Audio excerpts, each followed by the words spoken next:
There can be a very simple question. Define democracy. Democracy is a form of government in which the rulers are elected by the people. The next question can be from Pakistan. And the question can be why Pakistan under General Musharraf should not be called a democratic country. So let us discuss the answer why it cannot be called a democratic country point wise. The first point is that in Pakistan, General Musharraf led a military coup and overthrew democratically elected government. He declared himself the chief executive, and it was in the year 2002 he declared himself president by conducting a referendum in unfair means. In August 2002, he issued a legal framework order that amended the constitution of Pakistan. And by this order, the president can dismiss the provincial assemblies. And the work of civilian officers were also dominated by military officials. Some powers were given to representatives, elected representatives, but the main power was with Musharraf. So Pakistan under General Musharraf cannot be called a democratic country. Now the next question can be, should we consider the elections held in China as democratic? The answer is no. The Chinese parliament is known as National People's Congress. It has 3,000 members elected from China. In China, there is single party system. Before contesting election, a candidate needs the approval of the Chinese Communist Party. Only those who are members of the Chinese Communist Party or 8 smaller parties were allowed to contest election. The government is always formed by the Communist Party, so it cannot be called a democratic country. Now, the next question can be, should we consider the elections held in Mexico are democratic? So, your answer is definitely no. Let's discuss the points. Since its independence in 1930, PRI was winning elections. Opposition parties did contest election, but PRI used dirty tricks to win the elections. All those who were employed in government offices had to attend its party meetings. Teachers of government schools used to force parents to vote for the party. Media ignored opposition party activities. And above all, sometimes the polling booths were shifted from one place to another in the last minute, which made it difficult for people to cast their vote.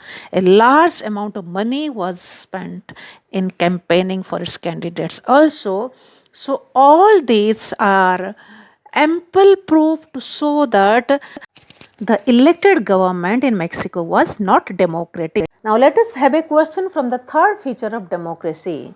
In a democracy, each adult citizen must have one vote and each vote must have one value. Justify the statement with 5 valid arguments.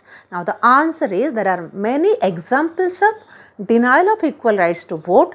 In Saudi Arabia, women did not have right to vote. In Estonia, the Russian minority find it difficult to get the right to vote. In Fiji, the vote of the indigenous Fiji has more value than that of an Indian Fiji.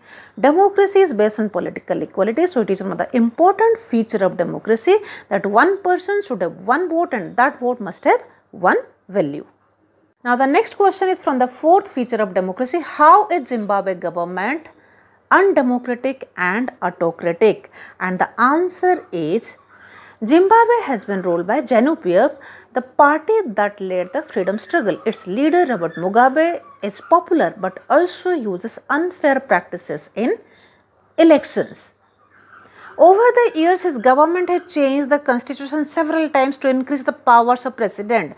Opposition party workers are harassed and their meetings are disrupted. Public protests against government are condemned. Television and radios are controlled by the government and give only ruling party's version. Some of the court judgments were also ignored, so popular governments also can be undemocratic. What are the arguments against democracy? Leaders keep changing in a democracy, so this leads to instability. Democracy is all about political competition and power play, so there is no scope for morality. So many people have to be consulted in a democracy, this leads to delay. Elected leaders do not know the best interest of people, so it leads to bad decisions also. Democracy leads to corruption as it is based on electoral competition. Ordinary people do not know what is good for them, so they should not decide anything. So these are the few demerits of democracy. Now, next we will discuss about the merits of democracy. It means why democracy is considered as best form of government, or what are the arguments in favor of democracy. A democratic government is better because it is more accountable, it improves the quality of decision making. Thirdly, it provides a method to deal with the differences and conflicts. In any society where people speak different languages, practice different religions, have different castes, there can be differences. But democracy solves their conflicts. It enhances the dignity of citizens by providing equality, fundamental rights, and freedoms. It is better than other forms of government because it allows us to correct our own mistakes also. Now, let us discuss about two types of democracies.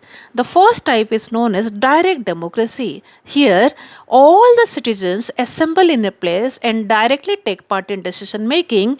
Gram Sabha is the best example of direct democracy. Now, the next one is indirect democracy.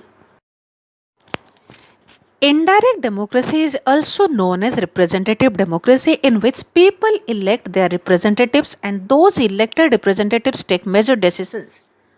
Now, why is representative democracy becoming more necessary in the present day world? Let's find the answer.